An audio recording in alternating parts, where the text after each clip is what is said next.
অনির্বাণ ভট্টাচার্য কয়েকদিন আগে একটা কথা বলেছিল যে এরকমও দিন আসবে যে এআই দিয়ে লোকজন পুরো সিনেমা বানাবে এবং ওই দিন চলে এসছে। ভারতের প্রথম ফুল লেন্থ এআই ফিল্ম যেটা থিয়েট্রিক্যাল রিলিজ পাবে তার ট্রেলার চলে এসছে। ট্রেলার চলে এসছে প্রায় ২ সপ্তাহ হলো। আমি কয়েকদিন আগে দেখলাম।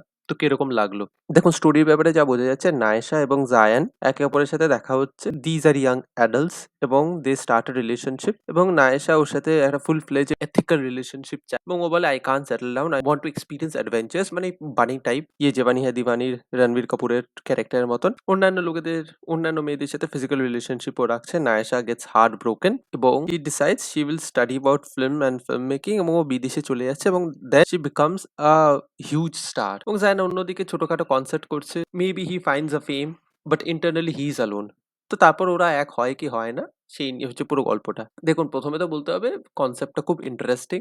এই যে পুরো আপনি এআই দিয়ে জিনিসটাকে জেনারেট করার চেষ্টা করছেন, সেটাকে আপনাকে সত্যি সাধুবাদ জানাতে হবে, অ্যাপ্রিসিয়েট করতে হবে, এবং আইডিয়াটা খুব ভালো।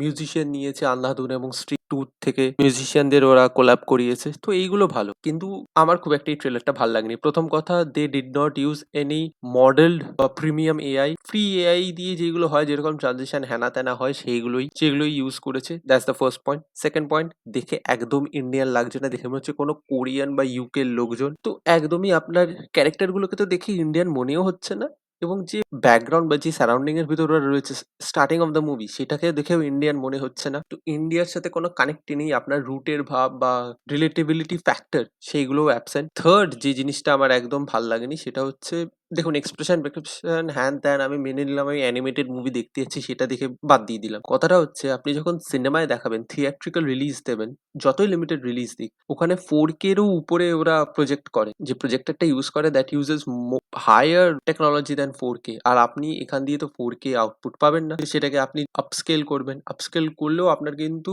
যে পিকচার কোয়ালিটি রয়েছে বা যে ভিডিও কোয়ালিটি রয়েছে, অ্যাকচুয়ালি তো পিকচার, ওটা আপনার পিক্সেলেট হবে, মানে ফেটে যাবে। মানে 3GP বা 360p তে আপনি যদি কখনো ভিডিও দেখে থাকেন যেরকম হয়ে যায় না, অনেকটা ওরকম হয়ে যাবে। সেটা নিয়েও আমার খুব একটা ভালো লাগছে না। তো আমি এফোর্টের জন্য এদেরকে অ্যাপ্রিসিয়েট করতে পারি, কিন্তু তাছাড়া আমার মনে হচ্ছে প্রচুর ফ্লস থাকবে। এবং আপনার স্টোরি তো পুরোপুরি রিভিল হয়ে গেছে আপনার ইয়েতে, ট্রেলারে। সে নিয়ে আমার খুব একটা আশা নেই। পারফরমেন্স বা ভয়েস অ্যাক্টিংও যে আমি আহামরি কিছু একটা বলবো, সেটাও আমি বলতে পারছি না, এবং ভয়েসটা probably it's AI generated. I am not sure about that. তো দেখা যাক। আপনারা জানান, আপনারা কি এই সিনেমাটা দেখতে যাবেন থিয়েটার্সে? আমার তো আশা নেই। আমার কোনো আশা নেই এই সিনেমাটা নিয়ে। আমার মনে হচ্ছে it will come and go, no one will even pay any notice until and unless it does anything havoc. মানে এআই দিয়ে কিস হচ্ছে, হ্যান হচ্ছে, ত্যান হচ্ছে, ওইগুলো তো আপনার ক্যাপকাট, ফিল্মোরা, এআই যেগুলো দিচ্ছে ফ্রিতে, সেইগুলো দিয়েও হয়ে যাচ্ছে। সেই সেই জিনিস দেখার জন্য আমি যাবো কেন? আমি রিলেই দেখতে পেয়ে যাচ্ছি ওই জিনিসগুলো। তো রিলের জিনিস দেখতে আমি তো সিনেমা হলে যেতে নিমরাজি কি গড়রাজি পুরোপুরি।